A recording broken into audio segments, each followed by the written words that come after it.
Idiocracy, the comedy film from 2006, advocates for eugenics. This isn't really debatable in my opinion. It didn't even feel like a hot take to open my video with that. This isn't, say, a Disney Sky High is fascist propaganda kind of reading. It's part of the text. The elevator pitch for Idiocracy is that average Joe main character, actually named Joe, is unwittingly transported 500 years into the future by a military experiment gone wrong, and the future depicted is one where the population's average intelligence has cratered. This is the basic idea through which Idiocracy then delivers its humorous satire. But here's the tricky part. I'm not privy to the writing process that took place during the creation of Idiocracy, but I'm pretty sure that the idea of a world populated by dummies and the sight gags that would ensue was the original inspiration for the film. However, as it always is when you're writing a story with an alien setting, you need to write a backstory so the audience can understand how we got here. This is where Idiocracy loses most people, and is the central motivation of the majority of the criticism it gets.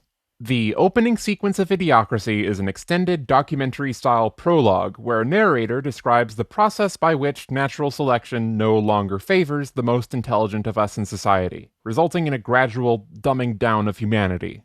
With this comes two fictional case studies. One, following a dysfunctional smart couple who are, I guess, too intelligent to get along for enough time to get it in, and one following a bunch of hicks who reproduce with reckless abandon. As examples, we are shown disregard for contraception, cheating, promiscuity, and, medical advances allowing them to continue having kids after sustaining injuries. The horror. On the one hand, this is probably the worst opening 3 minutes for any film ever made. It's a complete train wreck, 0 out of 10. It makes the assertions that intelligence is hereditary, that couples having too many kids has no causes outside of general stupidity and moral failing, that natural selection made Albert Einstein smart, whatever. This is eugenicist rhetoric. How else am I supposed to take this? The narrator goes on to explain that scientists tried and failed to reverse this trend. How am I supposed to interpret those words in any way other than the scientists tried to stop dumb people from breeding, but they couldn't?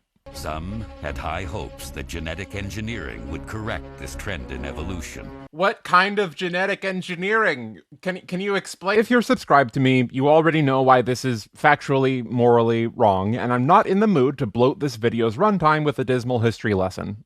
Look it up. However, on the other hand, this sort of lets Idiocracy off the hook if you think about it. Like, yeah, it tacitly endorses eugenics in its opening moments, but that was never really the focus. This is the prologue. It's eminently retconnable. One could feasibly write off this criticism by just saying that it's not the point. It's just a device to get the setting to where it needs to be for the satire to take place. Now, what I'd say to that is, no, shut up. You don't get to advocate for eugenics as long as it's part of a prologue. Come on. But along with that, the rest of the movie is worse, and focusing on the nakedly terrible opening minutes is ultimately giving the film a free ride for all of the other, more subtly nasty things it pulls off. And you gotta be shitting me. But check this out, man. Okay, so when it comes to criticizing humor, there's a few mandatory disclaimers I have to make. What makes you laugh is ultimately subjective and can sometimes be kinda personal, but I'm not here to take that away from you. I as well had a sensible chuckle when I saw the Starbucks menu had latte followed by hot latte and full body latte. I sincerely adore this shot of the Costco that stretches infinitely into the horizon. That's great. I like the big Costco. It's huge Costco. It has a huge decrepit city inside of it, and the guy at the front says, "Welcome to Costco. I love you." It's one more disclaimer. I am a dumb bitch. I have nothing against lowbrow humor. I cackled like a fucking baboon when I saw Freddy Got Fingered, which is rated 5 stars on my Letterboxd account. Rest assured, even as I'm criticizing the comedy in this film, it comes from the point of view of a very easily entertained woman. In the end, it seems the sight gags are what people remember about this movie. Unfortunately, they're only half of the story. Idiocracy, like many films, also has dialogue. So, when it comes to the written humor in this film, a vast majority is just funny voices. Every speaking role in this new dumbass dystopia is a different, heightened version of the most commonly mocked accents. So who are you? I'm the Secretary of Energy. You won a contest, got to be a cabinet member. I'm the Secretary of State. Brought to you by Carl's Jr. Why do you keep saying that? Because they pay me every time I do. This, unfortunately, includes a handful of racist ones. It's kind of stupid. Police President Camacho's stepbrother Still does a pretty good job, eh? Alright, so this isn't necessarily racist when taken at face value. After all, you're allowed to put characters with accents in your movies and have those people be dumb. However, within the context of the film's plot, what we are witnessing is the speech patterns of a native Spanish speaker who has English as a second language being used as shorthand for the character being a dumbass. Yo, Mr. Secretary, not sure. They found that whore you wanted. The accent here is so pointed that I can imagine this character switching over and speaking fluently in Spanish mid-scene. I can't really see any way to interpret this other than people who don't speak English well sound dumb, and that's funny. In a lot of these scenes, someone's accent is the entire joke. This guy talks like a hick. This guy talks like a thug. This lady talks like a valley girl. At least there's one guy near the beginning who switches things up a bit by talking like a stoner. I like that guy. But if you could, just get me well enough to get back to base. Right. Kick ass. Well, don't want to sound like a dick or nothing, but it says on your chart that you're fucked up. There are other gags in this film, but before we leave the voices thing, I want to talk about Frito. Frito is the first person Joe meets when he wakes up from the hibernation chamber, and he talks like this. Says here you, robbed a hospital? Why'd you do that? Yeah, I'm not guilty. That's not what the other lawyer said. Okay, I acknowledge that this isn't quite as popular a target for woke film crit as the racist and classist caricatures, but can I say this is problematic too? It's reinforcing the societal link between slow or slurred speech and personal idiocy, and by extension, lack of agency. In short terms, this has a lot of influence over how people like me are treated. I understand that this is probably not the intent, but seeing bit after bit centering around Frito struggling to keep up with a conversation or being unable to formulate words perfectly, it takes me back to special ed. Oh, that's easy. Well, you go down by the museum and stuff, it's like by the museum. Sort of, but actually not really. More like on the street, you go, wait, let me start over. Okay, you know where the time machine is? Hey. Just draw me a map, okay? As people eventually come to understand that the strict ability to control your mouth has no direct correlation with self-awareness or inner complexity, I predict that this kind of depiction is only going to become more dated. You are an unfit mother. Your children will be placed in the custody of Carl's Jr. Idiocracy is a deeply misanthropic film. At every moment of conception, the general public is being looked down upon, be it for the way they talk, the TV shows they watch, or for being misled by shallow political leaders. The building blocks for every piece of commentary that Idiocracy presents is to look at an undesirable human behavior and exaggerate it for comedic effect. I, for one, see this as pretty fundamentally incomplete satire, and to illustrate this, let's take a look at Brondo, the thirst mutilator. There's a scene near the beginning of Idiocracy where Joe goes for a drink from the water fountain, only to discover that it dispenses some kind of sports drink. When he asks someone nearby where he can get some water, he's met with confusion. Excuse me, I think this might be Gatorade or something. I was just looking for some regular water. Water? Yeah. You mean like in the toilet? What for? No, just to drink.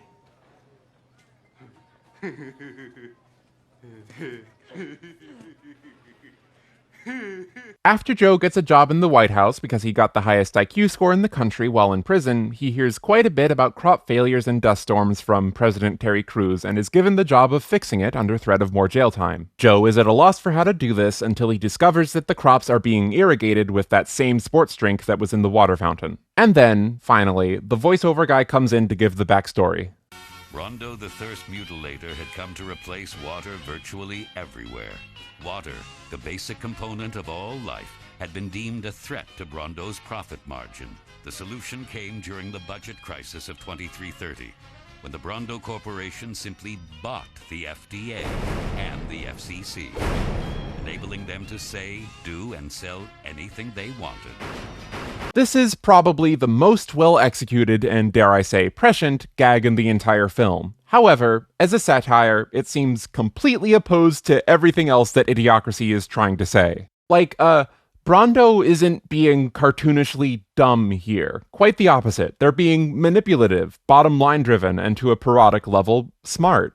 Idiocracy is presenting us with a blunt and exaggerated demonstration of the machinations of capitalism and the intelligently self-interested corporations who seek profit above all else with disregard for the safety and health of society. Now, I'm not saying it's a plot hole that the corporations are smart. The problem is that the film has, up until this point, placed the blame for society's downfall squarely on the rapidly devolving general public. The misanthropic framework simply doesn't fit here. None of the characters that you ever see on screen during Idiocracy can be blamed for the crops dying. Not Frito, not President Terry Crews. Within the fiction of Idiocracy, the blame lies squarely on Brando. This incongruity of satire leads to a few uncomfortable implications. Like, okay, let's assume that within the text of this film, the general populace is responsible for the crops dying. Taking this as fact, how are we meant to interpret this as a piece of commentary? Well, the scene that immediately follows seems to be implying that the real crime was that everyone bought into Brando's propaganda. But Brando's got what plants crave. It's got electrolytes. Okay, look. This scene is making fun of nonsense advertising buzzwords, but it's more explicitly satirizing the propensity for nonsense advertising buzzwords to be thoughtlessly regurgitated by consumers, and in a broader sense, a commentary on the gullibility of consumers in general. You want to solve this problem? I want to get my pardon, so why don't we just try it, okay? And not worry about what plants crave. Brando's got what plants crave. Yeah, it's got electrolytes. What are electrolytes? Do you even know? It's what they used to make Brando. Yeah, but why did they use them to make Brando?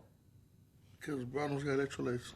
Except, in passing judgment on these exaggerated facsimiles of human behavior, it's impossible to ignore the symbolic significance of Brando itself. Advertising, in real life, is pervasive, to the point where intelligence doesn't really come with the ability to just shake it off. You are not immune to propaganda, etc. However, interestingly, this is even more the case in the world of Idiocracy. It's got the workings of a dystopian science fiction. Brando is one genre swap away from being ANCAP Big Brother. This makes it even more jarring when, immediately after the Electrolytes boardroom meeting, Joe has to give up on trying to reason with the cabinet members, and we get another joke about how dumb they all are. After several hours, Joe finally gave up on logic and reason and simply told the cabinet that he could talk to plants and that they wanted water.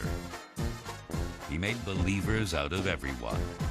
It isn't even delivered like a gag, it's just the narrator being dryly judgmental. Joe just undoes a lifetime of corporate misinformation in an afternoon. It's alright. This is nothing when compared to the thematic development of the following plot beat, which brings this from short-sighted to legitimately troubling. The next morning, after Joe switches the irrigation system to water, there's an angry mob outside the White House. As it turns out, Brando ended up losing a shit ton of stock due to Joe's decision, and half the country is now unemployed.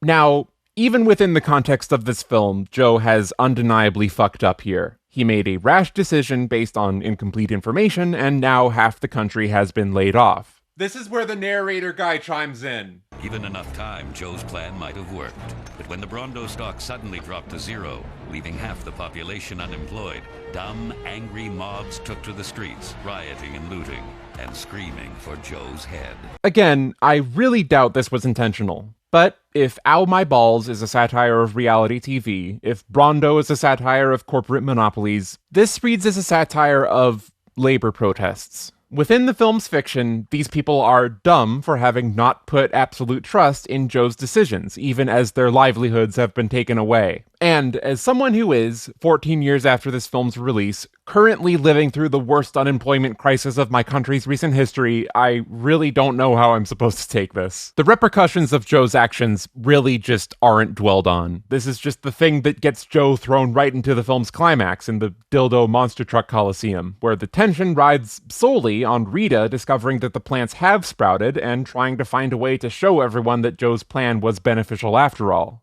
Correct me if I'm reaching, but in the middle of this supposedly left-leaning film, the general society is being criticized for not putting utmost trust in a government's decisions. They can't understand that to the people at the top, these decisions are as simple as using water to make plants grow. Either that, or this film isn't actually a very astute political commentary after all, and it's just a series of funny voices. That's fine too. There was a time in this country when smart people were considered cool. Joe Bowers is a well-meaning blank slate of a character who has been cruelly imprisoned in a world as conceived by a nihilistic asshole. At every step of his journey, Joe is systematically prevented from empathizing with the rest of the film's cast, because they are written from the point of view that society is too dumb to help itself. It starts to get legitimately depressing with how often you're made to think that there's going to be a twist where Joe needs to rely on one of these dummies in order to get what he wants, only for that to be subverted as a gag. Even at the very end, during the climax, when Frito is expected to help carry a TV camera out to the fields and show that the crops have sprouted, he gets distracted because he's too horny, and the plan only works because he gets into a fight with this other guy and drops the camera in the right place. The world of Idiocracy happens at Joe. He is at no point a participant within it. He's given no reason to care, and neither are we. He begins and ends the film having made zero meaningful change to the world he was thrust into. This is not only hopeless, it's shallow. I don't need every political commentary to propose a solution, but is it too much to ask them to put forth a coherent problem? Idiocracy says no. Fuck the world. And I think it'll be better for everyone if we just let him stew alone in the corner. So that's the end of the analysis. I hope you enjoyed. If you didn't, that's fine. But before you leave, I want to talk about a better movie.